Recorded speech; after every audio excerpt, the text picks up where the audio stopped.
Salut mes gangsters, ça fait plaisir de vous retrouver dans cette mare de sang océan rouge. Haha, c'est ce qu'on aime, ça fait plaisir, j'ai envie de dire enfin. Je vais peut-être commencer à pouvoir faire mon DCA sur render, que je vois enfin rouge. Je vais attendre un peu qu'il retrace, hein, c'est peut-être que le début.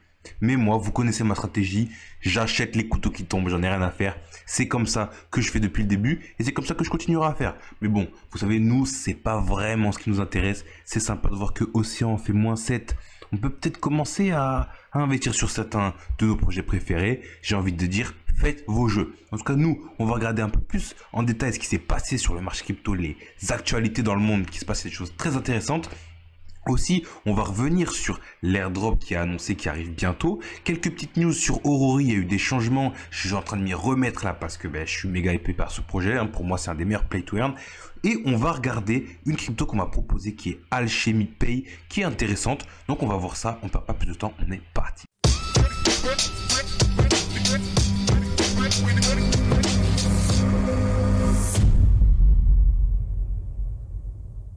Donc on commence les actus avec, vous avez vu ce qui s'est passé, Bitcoin le phare économique au milieu du drame Israël-Hamas. Donc moi je suis pas fan de cet article, hein, puisque c'est un peu utiliser la hype, je trouve, parce qu'ils disent rien de spécial, ils disent oui, Bitcoin au-dessus des sanctions économiques, le peuple du côté Israël, du côté Hamas utilise le Bitcoin pour se protéger, sans donner vraiment de détails. Je trouve que c'est un peu surfer sur le malheur qui peut arriver dans le monde, donc vraiment... Voilà, une pensée à tous les civils, voilà, que ce soit d'un côté ou de l'autre. Voilà, il y a des querelles. Vous avez votre avis, on a tous notre avis, mais malgré tout, ceux qui se font toujours douiller, et c'est toujours pareil, c'est le peuple. C'est le peuple qui prend pour des bêtises qui viennent de plus haut. Et donc voilà, c'est un malheur. C'est intéressant de voir quand même que, peut-être que Bitcoin va les aider justement. Et du coup, j'ai cherché, hein, et je sais que quand il y a des sanctions économiques, quand il y a des problèmes comme ça peut être quelque chose, une bouée de sauvetage à laquelle les gens peuvent s'accrocher. Mais quand j'ai cherché, j'ai vu que Israël va saisir des cryptos, des wallets crypto des Palestiniens militants pour le groupe Hamas. Donc là, on voit qu'il y a des saisies de crypto. Donc quand on dit oui, vous êtes dans la crypto, vous risquez rien et tout. Attention les débutants, on en parle beaucoup sur la chaîne, mais attention, ça dépend de où vous les stockez. Si vous les stockez sur un exchange centralisé, les cryptos ne sont pas à vous. Si vous les stockez sur un wallet déjà, un hot wallet, c'est-à-dire un MetaMask, un Phantom, etc.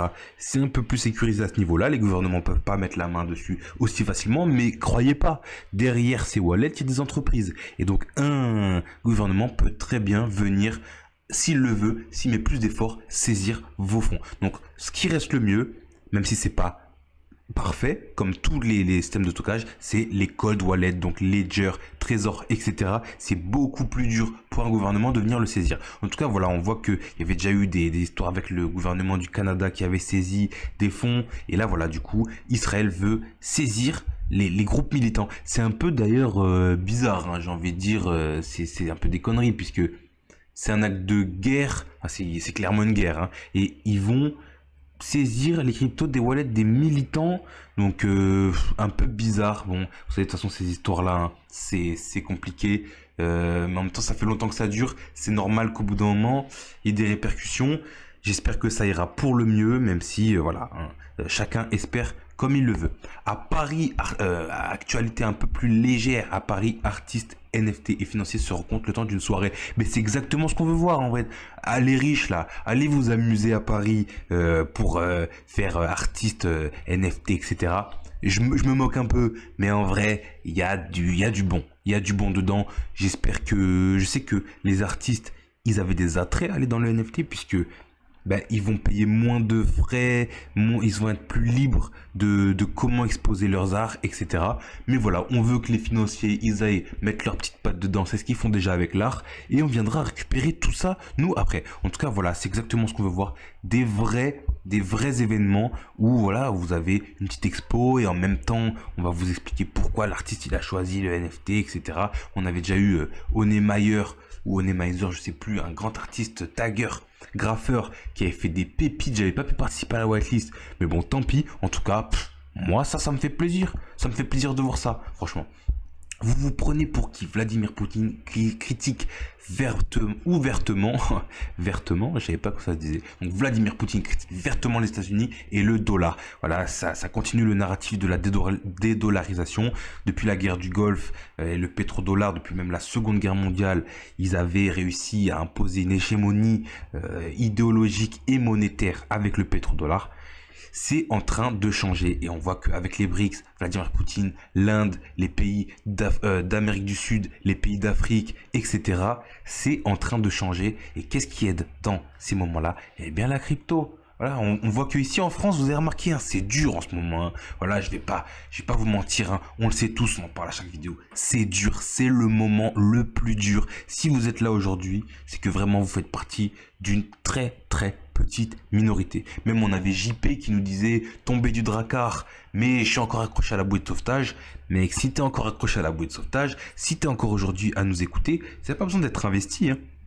Déjà, prendre les infos, être au courant de ce qui se passe au jour le jour, c'est déjà être sur le dracard, mec. Accroche-toi à la bouée, on va te tirer, mec, et t'inquiète pas. Nous, on reste en place. On reste en place. Et donc voilà, selon Vladimir Poutine, le système dollar est à bout de souffle. On le voit avec les BRICS et tout. Vous nous dites comment nous devons vivre et quelles règles respecter, mais vous vous prenez pour qui? Ce genre de provocation verbale, là, on a vu tout ce qui s'est passé avec la Russie, l'Ukraine et tout, c'est un théâtre géopolitique. Hein. Les Russes ne sont pas méchants, les Américains ne sont pas gentils ni méchants, en fait. Ce qu'on pourrait regretter, c'est que toujours ceux qui payent, c'est le peuple. C'est le peuple qui se fait massacrer. C'est toujours la même chose. Voilà. Maintenant, les deux, ils se font leur petite guéguerre. Faites comme vous voulez. Utilisez les cryptos si vous voulez. Maintenant, le peuple aussi va se protéger de ça. Donc voilà, on va voir comment ça se passe avec les BRICS, etc. L'Arabie Saoudite qui commence à vraiment bombarder dessus. Mais voilà, n'oubliez pas que c'est des problèmes d'élite aussi. Hein. Kraken rachète un courtier crypto aux Pays-Bas pour ses projets d'expansion européenne. Et bien ça me fait plaisir. Ça me fait plaisir. Vous savez que je suis pas du tout exchange centralisé. Vous me verrez pas dans des banques. Hein. Vous savez qu'aujourd'hui, je suis quasiment all-in. Ne faites pas de all-in. Hein. Mais en même temps, faites ce que vous voulez parce que je suis pas votre conseiller. Moi, je rappelle, je suis pas un pro, je suis pas un spécialiste, je suis pas un expert. Je suis comme tout le monde et je suis même un dégène. Hein. Voilà, team dégène, le gang. Et je suis all-in dans les cryptos parce que je fais plus confiance aux banques et je fais pas confiance non plus aux exchanges centralisés. Sauf peut-être Kraken, voilà, parce que des fois il faut y passer par des échanges centralisés hein, pour ne serait-ce que bouger ses fonds sur votre wallet ou pour faire du petit tradouillage ou quoi.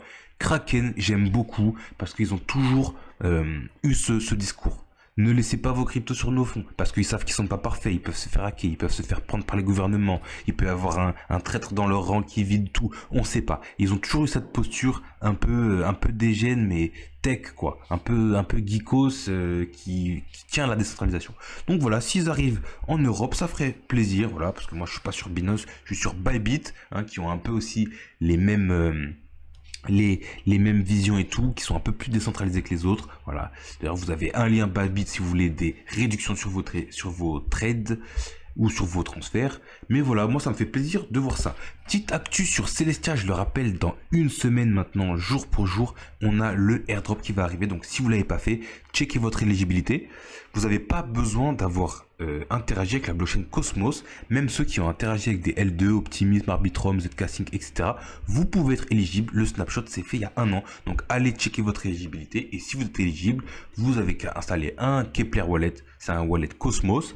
Rajoutez le réseau Celestia et vous allez vous faire airdropper des tokens. Donc est-ce que ce sera 10 balles, 50 balles, 100 balles plus? J'en sais rien. Moi je compte pas sur beaucoup. Hein. Franchement, un petit 100, 200 balles, ça pourrait être très bien. Donc allez checker ça. Petite news sur Orori aussi, ils ont changé les rewards, ils ont augmenté les rewards et enlevé le nombre de combats par jour. Donc avant, par équipe, vous aviez 10 combats par jour, maintenant vous en avez que 3, mais vous gagnez plus de rewards. Donc c'est un gain de temps vraiment qui m'a fait recommencer Ori parce que j'avais un peu arrêté. Voilà, j'ai 3000 OK, c'est rien du tout. Et là, je vais me reprendre une petite semaine là, où je vais me farmer ça pour faire mon petit 150 balles par mois. Puisque avec mes équipes, si je farme bien comme il faut, je me fais 150 balles d'Ori par mois. Que je peux revendre directement. D'ailleurs, c'est par mois, mais c'est par semaine. Et ça fait 150 balles par mois. J'ai à peu près 40 € par semaine d'Ori qui tombe juste en jouant. Et là, franchement, trois combats, ça se fait en, je sais pas, un quart d'heure, 20 minutes. Donc franchement, ça fait super plaisir. Vous avez le lien en description. De toute façon, vous le connaissez, hein. Je sais qu'il y en a qui jouent. Ils ont fait une nouvelle méta. Je suis un peu moins fort parce que je joue avec Blockchoy. Et Blockchoy, il s'est fait nerfer le gang. Mais un truc de fou, il se soigne plus. Il soigne moins les autres. Bon, je vais essayer d'arranger mon équipe pour un peu surperformer.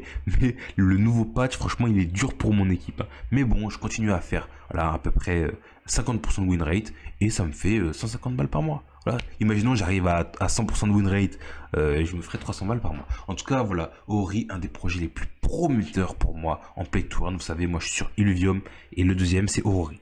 Voilà. Je regarde un peu Star Atlas, mais bon, Star Atlas c'est un chantier, c'est un espèce de chantier. Voilà, on verra, c'est un pari. Mais moi c'est Illuvium, Ori, un des seuls jeux qui sont jouables, beau, avec une économie qui fonctionne et qui reward les joueurs. Dans tout le bear market, ils ont reward les joueurs. Donc juste incroyable.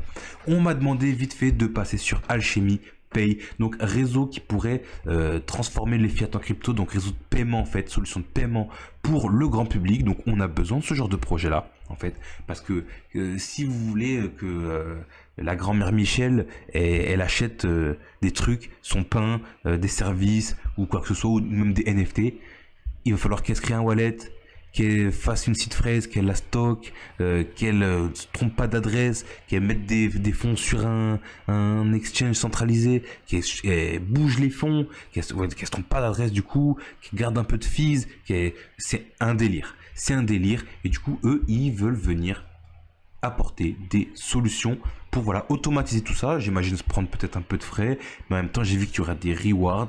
Donc voilà, sympa le game. Je suis allé voir un peu, il y a une documentation très intéressante avec un white paper très complet. En fait non, pas très complet, un white paper assez complet. Il manque beaucoup d'informations. C'est le red flag que moi j'ai pour l'instant.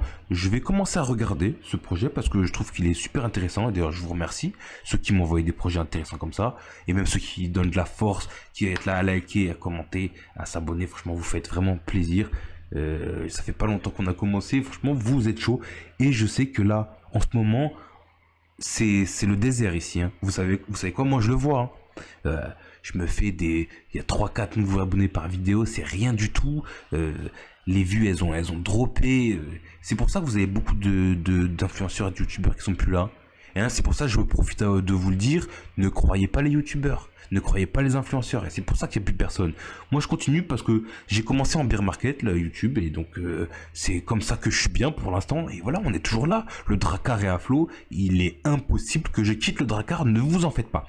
Mais bon, tout ça pour vous dire qu'on est vraiment au plus bas. Et donc là, la documentation elle est pas mal, je vous enjoins à aller la lire. Et voilà, on va voir comment ça se passe, s'ils proposent des solutions de paiement. Après, tout ce qui est tokenomics, j'ai rien trouvé. L'équipe, la roadmap, il y a vraiment un gros trou. Là, j'ai vu une espèce de tokenomics, 20% les backers, 20% la team, 2% les advisors. Donc on a quand même 40% du supply total qui est aux investisseurs. C'est quand même beaucoup. Hein, c'est quand même beaucoup. Après, on a des trucs un peu opaques, les DeFi transactions, rewards. Là, c'est un peu le 40%, c'est ce qu'ils veulent faire pour récompenser les entreprises et les particuliers qui utilisent la solution. Donc, c'est plutôt intéressant. Mais bon, c'est vraiment hyper opaque. Quand on regarde sur CoinMarketCap, on a une capitalisation boursière à moins de 100 millions et une offre totale à 10 milliards. C'est ça, pour moi, c'est red flag, hein. C'est red flag. Donc, je jette pas à la poubelle. Puisque ces 10 milliards, il y a peut-être beaucoup de choses que j'ai pas compris, avec les rewards, avec les fonds de rewards aussi des gens qui vont utiliser. On verra. Des rewards pour les entreprises aussi, mais c'est quand même beaucoup, hein, parce que de 100 millions à 10 milliards, il y a quand même x 100. Donc ça fait très très peur. Moi, je rentrerai pas dans ce genre de projet maintenant. Vraiment pas du tout, pas en ce moment où c'est vraiment très risqué. Maintenant, vous faites ce que vous voulez, hein. Moi c'est que mon avis, ce n'est pas un conseil en investissement. Avant de finir, juste un petit tour sur le Wall Street même. Donc ouais, j'avais raison, ce genre de projet, il faut les vendre tout de suite, hein. Donc heureusement j'ai vendu à 7 centimes. Là aujourd'hui on est à 3. Est-ce que c'est le moment d'investir ou pas? Alors là, je vais jamais vous dire si vous devez le faire ou pas. C'est un meme coin, c'est des moves de dégène. Franchement, démerdez-vous. Démerdez-vous tout seul si vous voulez le faire. Moi, je le ferai pas, hein. Je suis sorti, je rentre plus sur ce genre de choses. Mais du coup, c'est intéressant de voir que les ICO, ça marche. Voilà, j'ai fait un petit x4, x5. C'est en train de recommencer à marcher. Hein, pendant le bear market, ça marchait plus du tout. C'est en train de recommencer à marcher. Donc je pense qu'on va en parler sur la chaîne, voilà, pour se faire des petits x4, x5, mettre des petits montants, des petits 10 balles, 100 balles, 200 balles selon ce que vous avez. Et voilà, se mettre très très bien. Parce que si on en fait 3 ou 4 de bons comme ça commence à chiffrer. Même en partant de 50 balles, si on fait x5 à chaque fois et qu'on en fait 4 ou 5, ça commence à chiffrer. Donc voilà, ça me fait plaisir de voir ça. En attendant, ce sera tout pour moi. On se redit, à la prochaine fois. Hein, à la prochaine. Merci à tous pour la force que vous m'envoyez. On se soutient. Et voilà, pour moi, dans 6 mois, 1 an, on est reparti en bombe. On est reparti en bombe. Donc n'oubliez pas, prenez soin de vous. Allez toucher de l'herbe. Ça fait toujours du bien. Prenez soin de vous et des vôtres. Et on se dit à plus. Ciao.